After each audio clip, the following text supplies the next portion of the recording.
नागरिकांनी कमीत कमी तेल आणि इंधन वापरावं असं आवाहन पंतप्रधान नरेंद्र मोदी यांनी केलंय। पंतप्रधान मोदी यांनी केलेल्या आवाहनानंतर नागरिकांमधून संमिश्र प्रतिक्रिया उमटतायत। मोदींच्या या आवाहनानंतर नागपूरकरांना काय वाटतंय बघूया। आपल्याला गरजेच्या नुसार सध्या करायला पाहिजे। एकूण जी देशाची परिस्थिती बाकीची परिस्थिती चालू आहे पूर्ण जगात, त्याच्या हिशोबाने आपण जर करू शकलो तर नक्की करायला पाहिजे।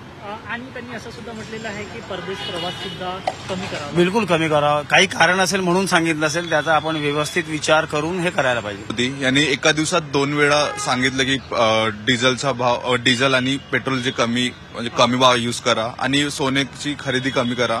आणखीन एक हे दिलं पण मला आठवत नाही ते सध्या, पण ते जे बोलले ते थोडं चुकी, म्हणजे हे बोलले की त्यांनी स्वतः पण हे गोष्ट वापरावे। त्यांच्या काफिल्यामध्ये आपल्याला 50-100 गाड्या पाहायला मिळतात आणि नाहीतरी म्हणलं तरी एक गाडी 50 लिटर पेट्रोल घेतेच, तर त्यांनी पण आपलं याच्यात थोडं हे करावं आणि